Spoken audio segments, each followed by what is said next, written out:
In the late 1970s, a professor named Bruce Alexander looked at the standard science of addiction and saw a critical missing piece. His curiosity led to an entirely new way of understanding addiction that to this day remains unknown to most people. Hi, my name is Sarah Lopez Madrigal. I'm founder and executive director of We Belong PDX. This is episode 2 of a 6-week series on the power and importance of social connection. In each 3 to 5 minute episode, I'll share about a study, give a tip, and a challenge to improve our level of social connectedness as a community. For years, the prevailing wisdom on addiction came from experiments where a lone rat was put in an empty cage with 2 water bottles, one with plain water and one with water laced with heroin or morphine. Almost every time, the rat would become a junkie, drinking the drugged water until it overdosed and died. The conclusion was simple.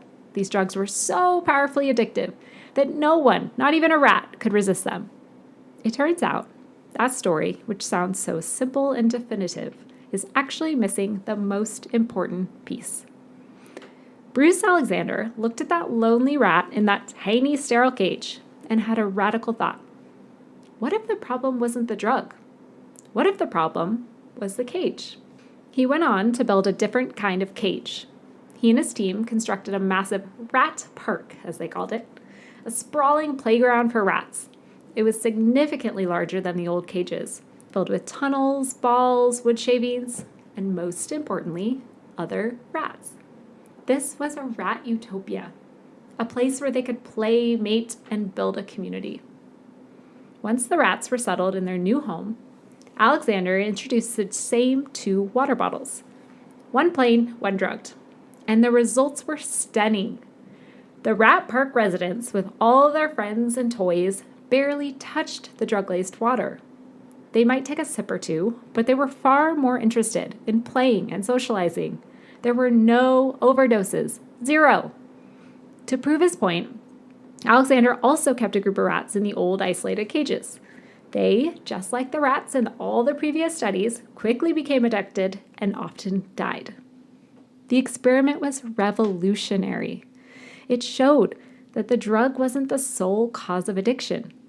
The environment, the loneliness, the boredom, the isolation was a major factor. The rats in the empty cages weren't addicted to a substance. They were bonding with the only thing available to relieve their distress.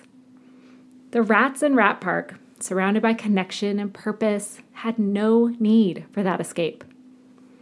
The lesson for humans is profound. As Johann Hari stated in the close of his TED Talk, the opposite of addiction isn't sobriety. The opposite of addiction is connection. If your own cage feels empty and isolated, we're more likely to seek out unhealthy ways to cope. But if we can create a world for ourselves and others full of community, purpose, and meaningful relationships, the need to escape may just disappear entirely. Quick tip for the week. Take time to evaluate the quality of your relationships. Consider the priority level relationships are in your life. What kinds of things do we often prioritize over people? I know for me, I can often prioritize tasks over people.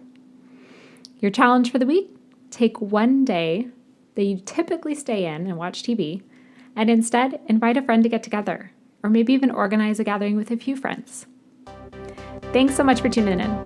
If you found this educational and helpful, we encourage you to pass it along to a friend, and we hope you have a fantastic week.